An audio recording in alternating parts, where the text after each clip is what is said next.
En coordination avec les Américains, Israël interrompt l'aide à Gaza avec le début du Ramadan.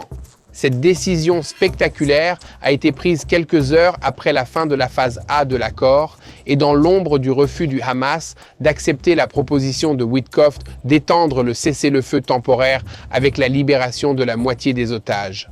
À ce stade, cette décision n'est que symbolique, car les entrepôts du Hamas sont suffisamment approvisionnés pour des mois. Les événements évoluent rapidement sur le terrain dans la bande de Gaza, Israël ayant accepté la proposition américaine d'extension temporaire du cessez-le-feu, y compris la libération progressive d'autres otages, tandis que le Hamas continue de refuser. Le Hamas s'oppose également à la poursuite des préparatifs de Tsahal en vue d'un retour au combat actif, estimant apparemment qu'il s'agit là d'une attitude grossière et scandaleuse. Malgré la crise des pourparlers en Israël, ils attendent l'arrivée de l'envoyé de Trump dans la région, Steve Witkoff, et ne se précipitent pas pour reprendre les combats dans la bande de Gaza.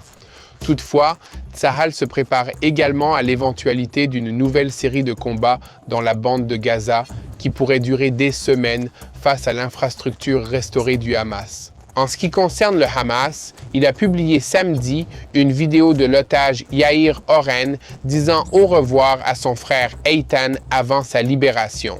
Dans cette vidéo, Eitan, qui est toujours en captivité, demande sa propre libération. La vidéo montre également Sagui Dekelren et 2 autres otages. En Égypte, certains affirment qu'il s'agit d'une nouvelle ruse du Hamas et un haut fonctionnaire arabe a fait une déclaration dramatique sur l'avenir de Gaza, notamment en adressant un message clair au Hamas. Pendant ce temps, sur la scène diplomatique internationale, l'administration Trump a autorisé le transfert de 4 milliards de dollars d'armement à Israël, et ce n'est pas trop tôt, car face à la crainte d'une recrudescence des activités terroristes pendant le mois de Ramadan, Tsahal a relevé son niveau d'alerte pour se préparer à tout scénario.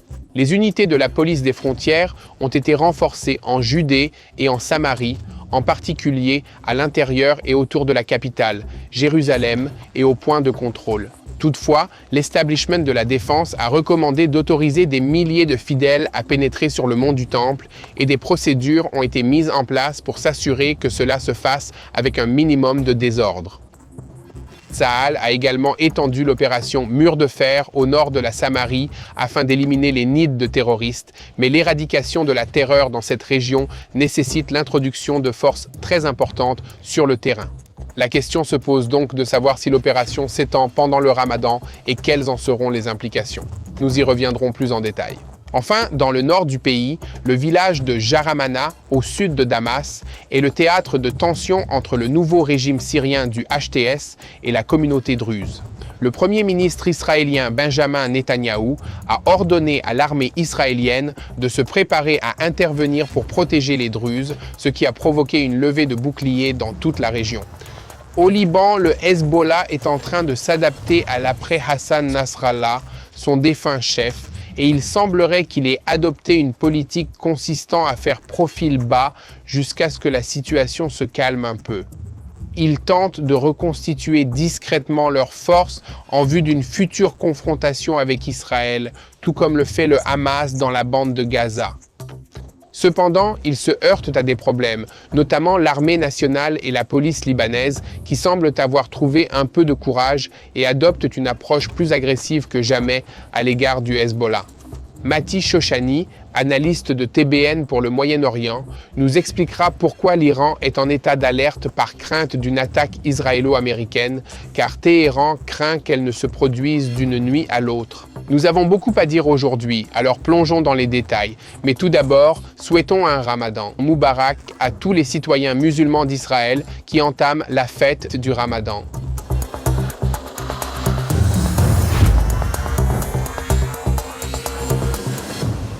Je m'appelle Yair Pinto et voici votre rapport Boots on the Ground sur ce qui se passe en Israël au 513e jour de la guerre contre le Hamas, le Hezbollah, les Houthis au Yémen, les milices chiites en Irak et toutes les organisations terroristes en Judée et en Samarie qui agissent sous le parrainage du corps des gardiens de la révolution iranienne qui est à la tête de l'axe du mal au Moyen-Orient. Avant de commencer, je voudrais vous inviter à vous abonner pour rester au courant de la vérité en temps réel et ne jamais manquer un autre épisode de Boots on the Ground. Le nouveau chef d'état-major de l'armée israélienne, Eyal Zamir, sous la direction de l'échelon politique, a commencé à élaborer un plan pour la poursuite des combats à Gaza, qui, selon le plan israélien, reprendront dans 4 à 6 semaines. Selon un rapport publié jeudi dernier par le portail médiatique américain Washington Free Beacon, le plan, tel qu'il se présente actuellement, consiste pour Tsahal à conquérir l'ensemble de la bande de Gaza en l'espace de 6 mois, en utilisant une force de 50 000 soldats, tout en réduisant les zones humanitaires et en diminuant de manière significative l'aide entrant dans la bande de Gaza. Tsahal estime que cette campagne pourrait être achevée en 6 mois environ, voire moins. Le Premier ministre Benjamin Netanyahou a abordé la question de la poursuite des combats à Gaza lors de son discours à la cérémonie de remise des diplômes des officiers la semaine dernière, précisant qu'Israël remplirait jusqu'au bout tous les objectifs définis pour la guerre. Un rapport du portail d'information Washington Post confirme cette information et indique qu'il n'y aura pas de phase B de l'accord, mais plutôt une tentative de prolonger la phase A afin de ramener le plus grand nombre d'otages possible et de reprendre ensuite les combats intenses. Le bureau du Premier ministre a publié un communiqué dans la nuit de samedi à dimanche, déclarant qu'après une discussion sur la sécurité menée par le Premier ministre Benjamin Netanyahou et à laquelle ont participé le ministre de la Défense, de hauts responsables de la sécurité et l'équipe de négociation, il a été décidé qu'Israël adopte les grandes lignes de l'envoyé du président des États-Unis, Steve Witkoff, pour un cessez-le-feu temporaire pendant le Ramadan et la Pâque. Le premier jour, la moitié des otages vivants et de ceux qui sont tombés seront libérés, et à la fin, si un accord est conclu sur un cessez-le-feu permanent, le reste des otages vivants et de ceux qui sont tombés seront libérés. Witkoff a proposé de prolonger le cessez-le-feu après avoir conclu qu'à ce stade, il n'y avait aucune possibilité de faire évoluer les positions des parties pour mettre fin à la guerre. Alors que le Hamas a violé l'accord à plusieurs reprises, Israël ne l'a pas violé. Selon l'accord, Israël peut reprendre les combats après 42 jours s'il estime que les négociations sont inefficaces. Cette clause est soutenue par une lettre annexe de l'administration américaine précédente et a également reçu le soutien de l'administration Trump. Le communiqué conclut en notant que si Israël a accepté les grandes lignes du plan Witkoff afin de ramener nos otages, le Hamas s'en est tenu jusqu'à présent à son refus de ces grandes lignes. Si le Hamas change de position, Israël entamera immédiatement des négociations sur tous les détails du plan Witkoff. Il est utile de rappeler qu'Israël et le Hamas jouent au poker et qu'Israël a une main beaucoup plus forte alors que le Hamas ne peut que bluffer. Soutenu par les Américains, Israël a fait sauter unilatéralement le cessez-le-feu et l'accord de libération des otages. De son côté, le Hamas n'est pas pressé d'entrer dans une nouvelle guerre, mais il a augmenté le prix de chaque otage et réclame désormais entre 500 et 1000 prisonniers dans le but de vider toutes les prisons israéliennes des terroristes et des prisonniers de sécurité, y compris les terroristes de Nourba qui ont participé au massacre du 7 octobre. Les deux parties sont donc sur une trajectoire de collision et la seule question est de savoir quelle est la date réelle de la reprise des combats intenses dans la bande de Gaza. À ce propos, le secrétaire d'État américain Marco Rubio a annoncé ce week-end qu'il avait signé une déclaration visant à étendre le transfert d'une aide militaire d'une valeur d'environ 5 milliards de dollars à Israël. L'administration Trump, qui a pris ses fonctions le 20 janvier, a approuvé près de 12 milliards de dollars d'importantes ventes militaires à l'étranger à Israël. Et Rubio a déclaré dans un communiqué, ajoutant que l'administration continuera à utiliser tous les outils disponibles pour remplir l'engagement de longue date de l'Amérique à la sécurité d'Israël, y compris des mesures pour faire face aux menaces à la sécurité. Comme on le sait, Rubio a consacré une grande partie de sa récente visite au Moyen-Orient à la question de la libération des otages américains et de tous les autres otages du Hamas dans le cadre des efforts internationaux visant à trouver une solution à ce problème. Il continue également à travailler à la promotion de la deuxième phase de l'accord de cessez-le-feu à Gaza afin de formuler un cadre qui garantisse la stabilité régionale. En outre, Rubio a eu des discussions concernant les activités de l'Iran et de ses mandataires dans cette région que Washington perçoit comme un facteur de déstabilisation. La question iranienne a été au centre de la réunion de Rubio, notamment en raison de la tension croissante et des récents développements sur la scène régionale. Pendant ce temps, Tsahal se prépare dans deux directions principales à une reprise des combats contre le Hamas dans la bande de Gaza. À la frontière de Gaza, où le niveau d'alerte a été relevé pour le bataillon stationné dans la zone tampon et autour du périmètre d'Israël et dans le cadre des préparatifs en vue d'une offensive initiale. Les préparatifs sont menés par la division fer de lance régulière du commandement Sud, la division 162, ainsi que par des forces provenant d'autres divisions en vue d'une nouvelle opération terrestre. Une telle opération aérienne terrestre durera inévitablement de nombreuses semaines contre les infrastructures renouvelées du Hamas, y compris les tunnels, les zones d'engins explosifs, les rues piégées et les milliers d'agents et de commandants encore présents au sein de l'organisation terroriste du Hamas qui contrôle la bande de Gaza. L'armée a également précisé à l'échelon politique qu'elle devrait à nouveau combattre dans certaines zones de la bande de Gaza, où, selon les soupçons, des dizaines d'otages israéliens sont encore détenus. À bien des égards, les deux camps abordent le week-end, le premier samedi sans la phase de libération des otages, après la fin de la phase A, dans une épreuve de force tendue pour savoir qui clignera des yeux le premier, et lancera une attaque contre l'autre camp. Ici, à TBN francophone, nous continuerons à rendre compte de tous les développements concernant l'accord de cessez-le-feu ou la reprise des combats dans la bande de Gaza. Restez donc à l'écoute de la vérité. Et surtout, votre soutien nous donne la force de continuer. Cliquez donc sur le bouton s'abonner et partagez avec vos amis afin que vous restiez à l'écoute de la vérité et que vous sachiez comment prier pour la paix à Jérusalem. Samedi, le Hamas a mis en ligne une vidéo de Yair Oren, qui a été libéré, et de son frère Eitan Oren, qui est toujours en captivité dans la bande de Gaza. La vidéo a été filmée peu avant que les deux ne soient séparés, alors que Yair était sur le point d'être libéré. La famille Oren a approuvé la publication de la vidéo en déclarant « Notre cœur se brise en voyant Eitan dans la situation difficile où il est séparé de son frère qui est libéré alors qu'il reste détenu dans l'enfer du Hamas pendant 512 jours jusqu'à présent. » On peut lire dans les yeux d'Eitan le désespoir et la peur qu'il habite. Après 6 semaines de libération d'otages, aucune nouvelle phase de libération n'a eu lieu ce samedi en raison de la fin de la phase A, comme convenu dans les principes de l'accord signé. Lors de la reprise des pourparlers au Caire, afin de relancer le processus de négociation, le Hamas a rejeté la proposition d'Israël de prolonger la phase A de l'accord de 42 jours supplémentaires, au cours desquels les otages continueraient d'être libérés par phase en échange de la poursuite de l'aide humanitaire dans la bande de Gaza et de la libération de prisonniers dans les prisons israéliennes. Pendant ce temps, de nouveaux témoignages sur les dures conditions de captivité des 59 otages encore détenus par le Hamas continuent d'arriver de la part d'otages qui ont été libérés lors des phases les plus récentes. Selon les témoignages des otages libérés, Elkana Bourbout est détenu dans un tunnel, dans une petite cellule surpeuplée, avec d'autres otages. Un otage libéré a décrit les adieux particulièrement difficiles d'Elkana et des otages restés sur place lorsqu'ils ont réalisé qu'il était libéré alors qu'il restait en captivité sans date de libération connue. L'état d'Omri Miran, qui est retenu en captivité alors que sa femme et ses 2 filles se trouvent en Israël, est particulièrement inquiétant.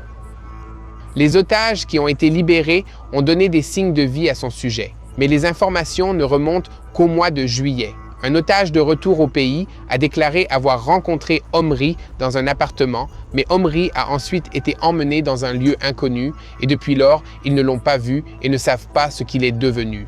Une source égyptienne au fait des détails a déclaré hier soir au journal pro-saoudien Ashraq al-Awsat que le Hamas insistait sur la mise en œuvre des conditions convenues pour le cessez-le-feu dans le cadre de la transition de la phase B de cet accord, qui implique l'obligation pour Israël de déclarer la fin de la guerre et d'achever son retrait de la bande de Gaza. Israël, pour sa part, s'oppose à cette demande, affirmant qu'il n'y a aucune garantie que le Hamas rendra tous les otages si Tsahal se retire de Gaza et qu'Israël déclare la fin de la guerre. Israël veut également obtenir la garantie que la présence armée du Hamas prendra fin. Le Hamas, pour sa part, s'y oppose et insiste sur le droit à la résistance, malgré son engagement que l'organisation ne jouera aucun rôle dans la gestion de la bande de Gaza. La source égyptienne a ajouté que les États-Unis appellent à soutenir l'idée de passer à la phase B, mais en signifiant formellement la mise en œuvre des demandes d'Israël de libérer plus d'otages sans un retrait complet des forces de Tsahal. Selon la même source, les médiateurs arabes, le Qatar et l'Égypte considèrent que cette approche ne met en œuvre que les demandes d'Israël. Près de 2 milliards de musulmans dans le monde ont célébré samedi le début du mois de Ramadan, dont environ 2 ou 3 millions d'habitants de la bande de Gaza. Nombre d'entre eux ont exprimé l'espoir que le cessez-le-feu se poursuive, mais ont également déploré les prix scandaleusement élevés qu'ils doivent payer dans les magasins et les marchés contrôlés par le Hamas pour les denrées alimentaires de base dont ils ont besoin pour préparer les repas traditionnels que sont le choukar avant l'aube et l'iftar après le coucher du soleil, et qui font partie de la fête. Ici, à TBN francophone, nous continuerons à rendre compte de chaque développement et comme toujours, nous vous demandons de nous aider en partageant nos vidéos sur YouTube, en nous suivant sur les médias sociaux et en vous abonnant à cette chaîne si vous ne l'avez pas encore fait. Je voudrais prendre un moment pour remercier les braves soldats et les forces de sécurité qui se battent encore pour assurer la sécurité d'Israël et ramener nos otages à la maison.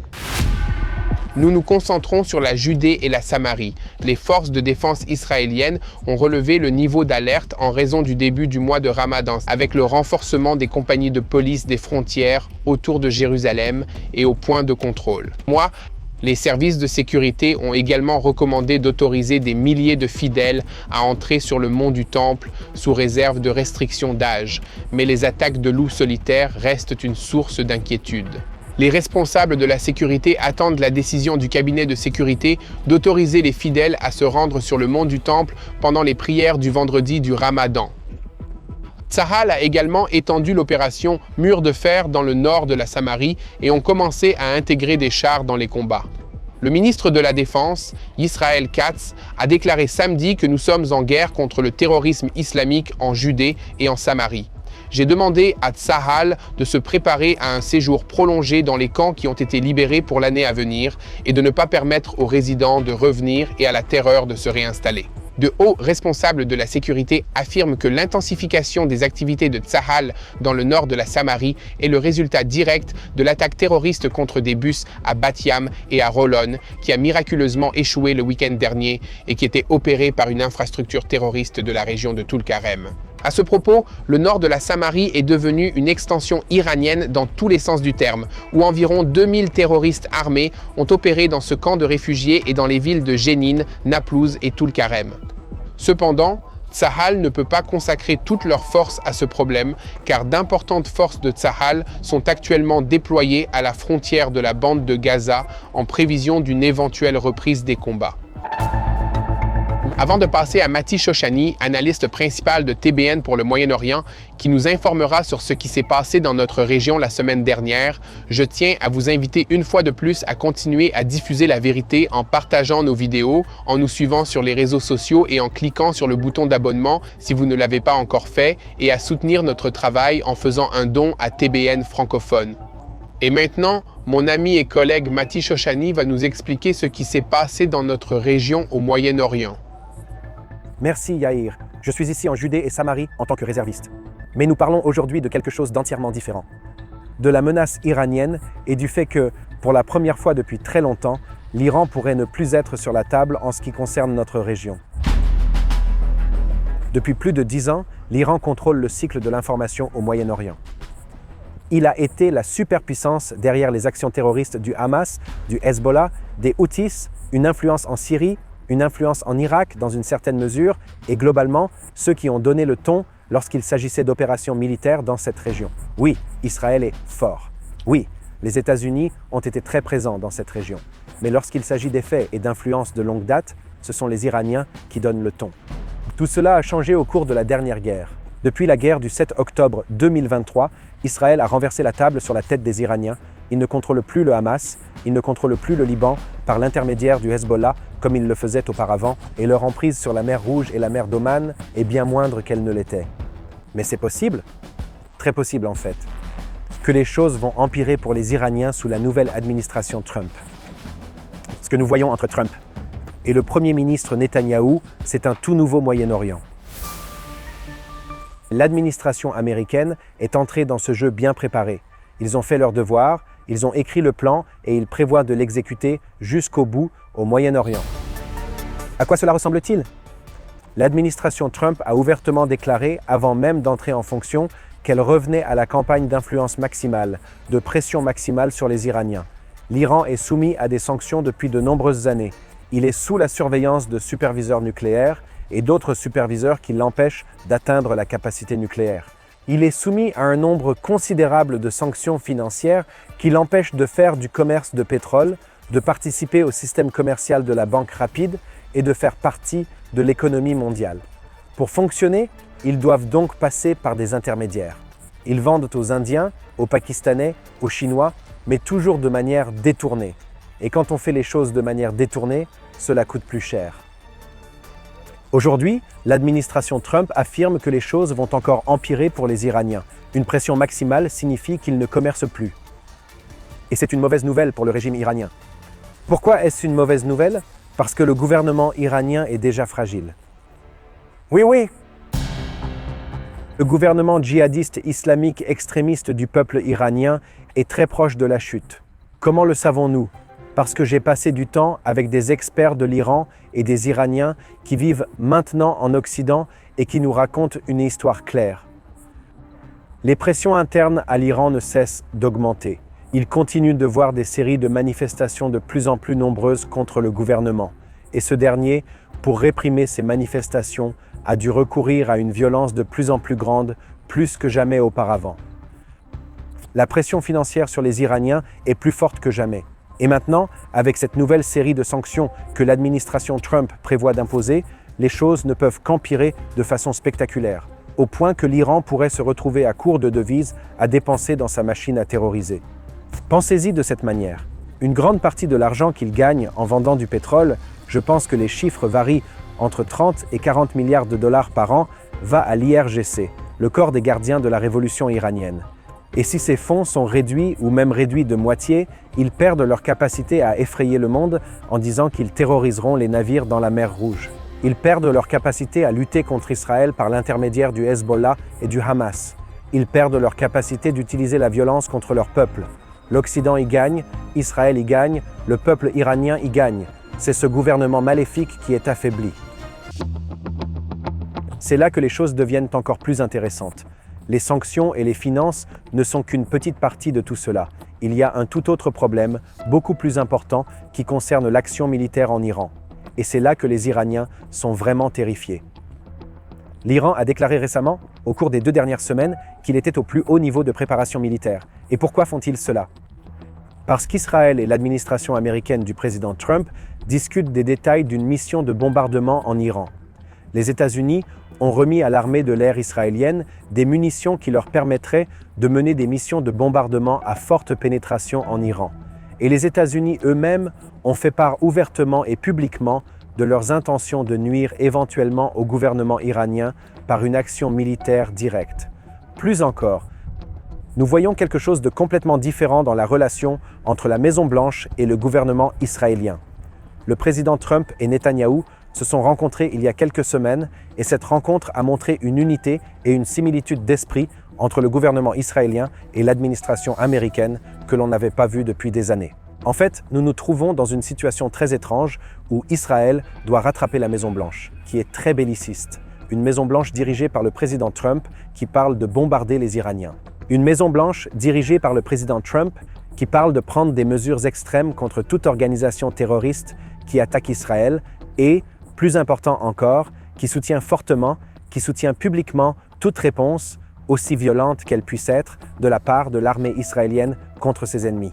Et c'est une bonne nouvelle pour nous, une bonne nouvelle pour le peuple d'Israël, une bonne nouvelle pour le peuple du Moyen-Orient. Ce type de stabilité qui découle de la menace d'une action militaire en Iran et le type de stabilité qui découle d'une pression économique directe sur le gouvernement iranien n'est que de bon augure pour le Moyen-Orient.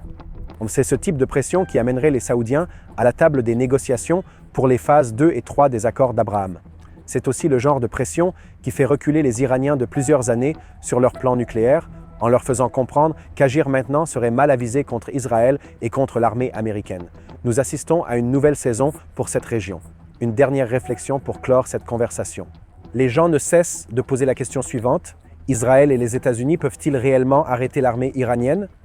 Et la réponse est oui, et plus précisément, absolument oui. Comment cela se fait-il? Les forces armées américaines ont la capacité d'arrêter complètement toutes les opérations militaires iraniennes. Elles peuvent empêcher leurs navires de quitter le port.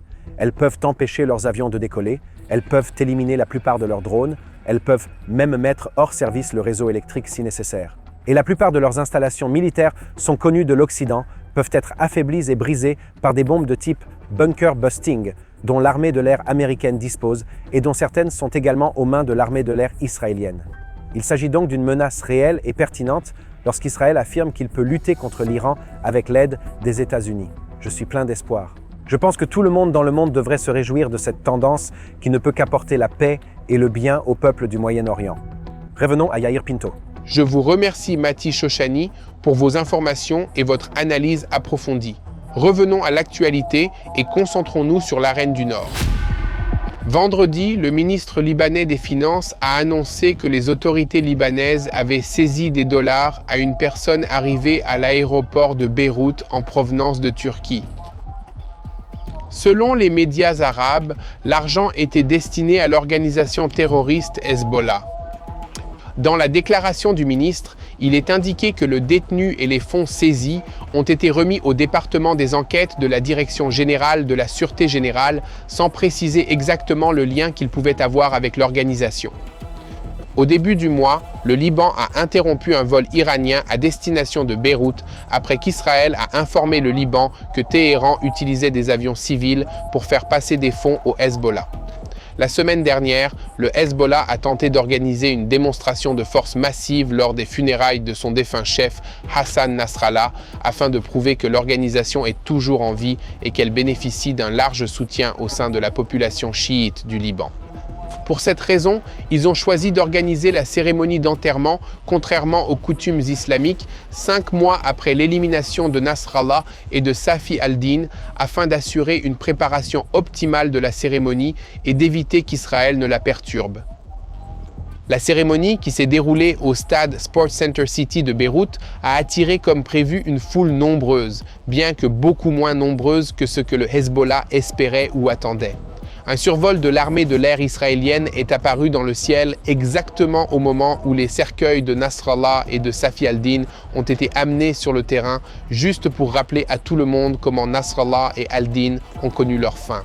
Mais après tout cela, la question reste de savoir si la cérémonie d'enterrement symbolise uniquement la fin de Nasrallah ou également la fin du Hezbollah en tant que force militaire armée représentant une menace pour Israël. L'organisation a réussi à maintenir une partie de ses capacités militaires, plusieurs dizaines de milliers de roquettes et plusieurs dizaines de milliers de combattants armés, et elle est toujours plus forte que l'armée libanaise, qui est censée la désarmer. Ici, à TBN francophone, nous continuerons à rendre compte de tout développement en la matière. Continuez donc à nous aider à répandre la vérité et rappelez-vous que chez TBN francophone, nous vous apportons un contenu actualisé et détaillé. N'hésitez pas à vous rendre sur notre site web tbnfr.org afin de nous soutenir par un don ponctuel ou bien un don mensuel. Que Dieu vous bénisse. Nous restons concentrés sur l'arène nordique. Nous concluons le reportage d'aujourd'hui en examinant les événements en Syrie, où plusieurs jours de tension dans le village druze de Jaramana, au sud de Damas, ont conduit à une menace d'intervention directe de la part d'Israël. Le Premier ministre Benjamin Netanyahou et le ministre de la Défense Yisrael Katz ont annoncé samedi soir que Tsahal se préparait à défendre la ville druze de Jaramana, située dans la banlieue sud de Damas, qui est actuellement attaquée par les forces du régime syrien. Nous ne permettrons pas au régime terroriste islamique extrémiste de Syrie de nuire aux Druzes. Nous nous engageons auprès de nos frères Druzes en Israël à faire tout ce qui est en notre pouvoir pour empêcher que leurs frères Druzes en Syrie ne subissent des préjudices et nous prendrons toutes les mesures nécessaires pour assurer leur sécurité. Ici, à TBN francophone, nous suivrons de près toutes ces questions et comme toujours, nous vous demandons de nous aider à diffuser la vérité en partageant nos vidéos sur YouTube et en nous suivant sur les réseaux sociaux. Et surtout, Prions. Prions pour la paix du peuple d'Israël. Prions pour nos otages détenus dans la bande de Gaza par le Hamas. Continuons à prier pour les soldats de Tsahal où qu'ils se trouvent, à Gaza, au Liban, en Syrie, en Judée et en Samarie. La chose la plus importante que vous puissiez faire est de prier pour la paix à Jérusalem et ensemble, nous gagnerons cette guerre parce que Dieu est de notre côté.